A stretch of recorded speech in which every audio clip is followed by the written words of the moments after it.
actually think that many people do not have a very firm sense of self, or their sense of self is so rigid that they can only operate in this like narrow trench of one domain of life, and they end up very, very isolated. So I'd love for you to kind of share with us what your recollections are, kind of like the first time you realized, kind of like, yeah, like I'm good in a bunch of different places. I'm safe, or I'm whatever. Because I think this also relates to confidence. You know, I'm glad you are giving me the benefit of the doubt on going into teams and being like, oh, hey man, it looks like guys are drinking and I haven't really drank before, and seems like these guys are having a good time. Let's go have a good time with these guys, and that's kind of what I did, right?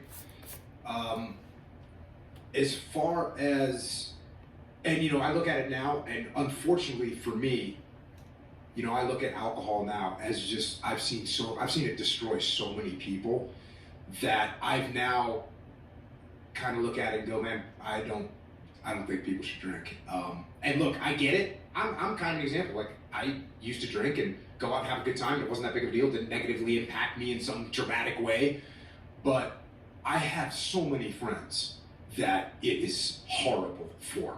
It is all but ruined their lives. And, you know, it's totally legal, which is kind of bizarre.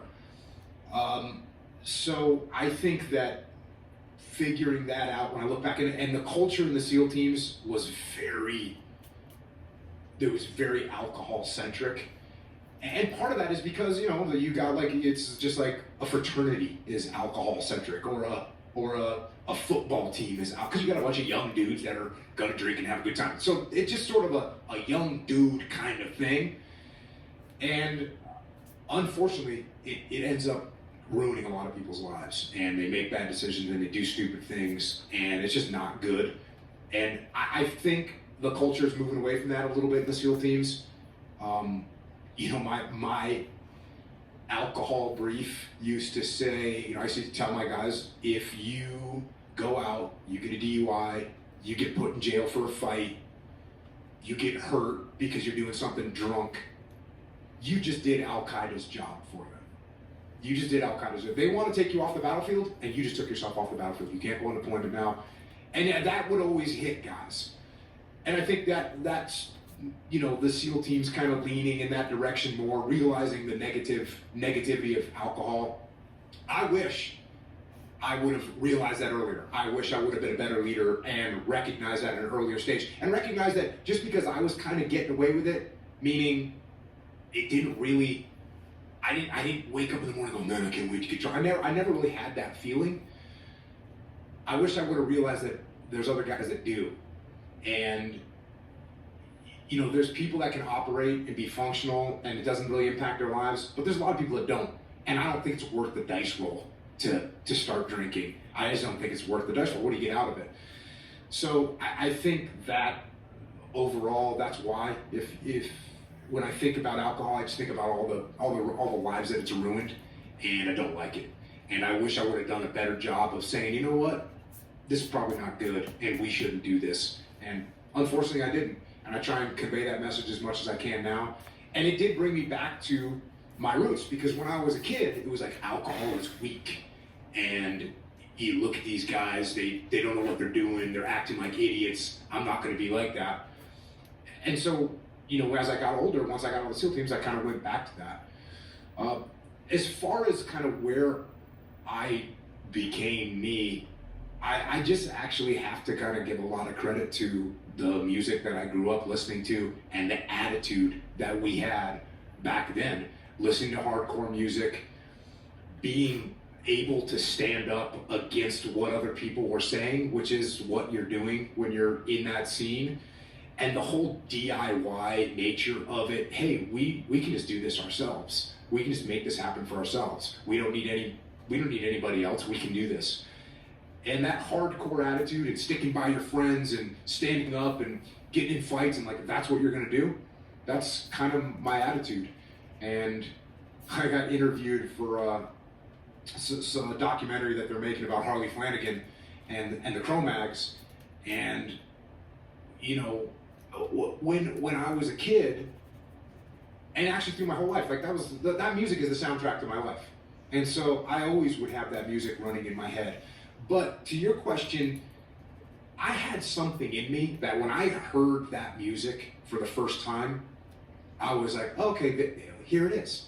Here it is. This is, I hear the Beatles, I hear the Grateful Dead, I hear the Rolling Stones, I hear the whoever. And you go, okay, that's fine. But when I heard hardcore music for the first time, when I heard the Cro-Mags, when I heard Agnostic Front, when I heard the Bad Brains, I thought it was just like, it was part of me already.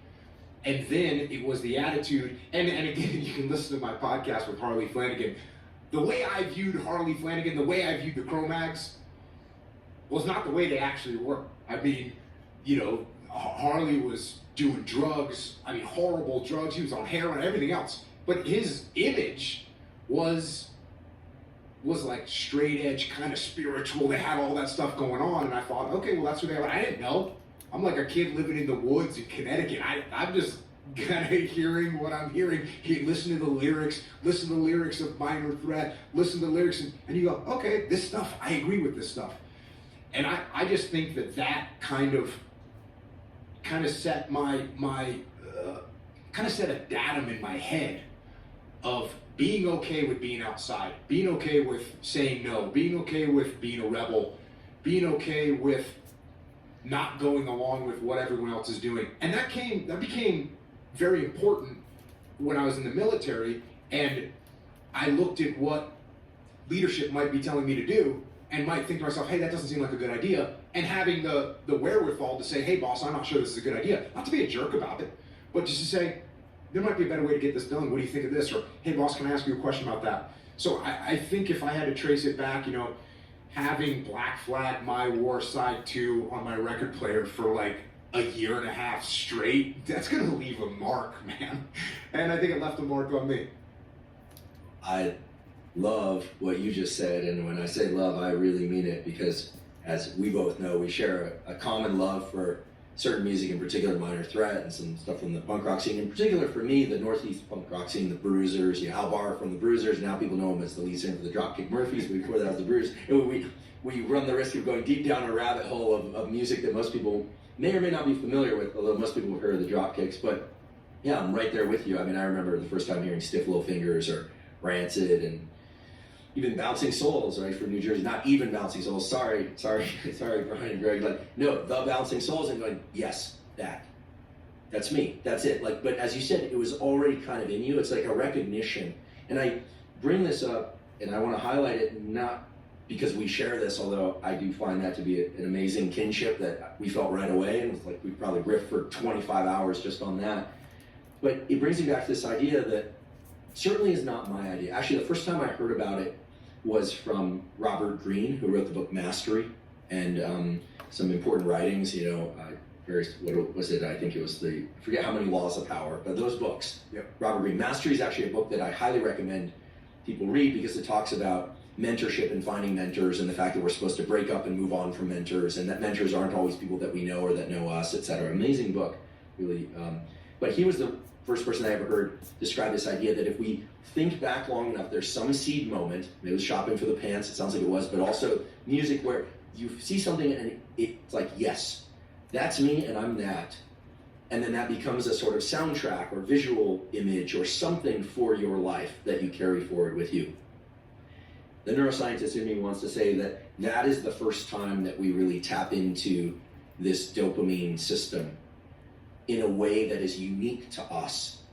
Because every child responds to food with a little bit of dopamine when we're hungry, responds to warmth when we're cold, responds to a warm, dry diaper after we just wet ourselves, which we all did. I don't know, maybe Jocko, you changed your own diapers. But I'm guessing that someone changed your diaper at one point, not an image path we need to go down. But the idea is that we all have these universal sources of kind of having our needs met, going from discomfort to comfort and back again, which is basically childhood. But at some point, something comes along that we really feel is unique to us. And it may be the thing that everyone else likes. Maybe it's top 40 or whatever it is. Maybe it's the shoe that everyone's wearing and that seems good. But I do think that there are certain people who are kind of 10 or 20 or maybe even 180 degrees off from what everyone else likes. And they're like, that thing is what's really cool. And it's a felt thing.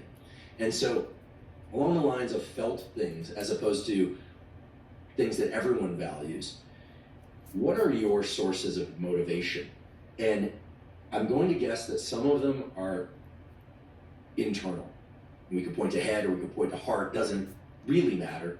But like when you think of sources of motivation, do you have a palette of them that you can dip into? Do you even feel the need to dip into them? Or is it really just all about action steps throughout your day? Or if I can even venture into the somewhat, harder stories that I've heard you talk about, do you sometimes think back and like, listen, I'm gonna do this because there are a bunch of guys that are dead now that can't, and so I'm gonna do it because I can. What are the paints on your motivation palette, if you will?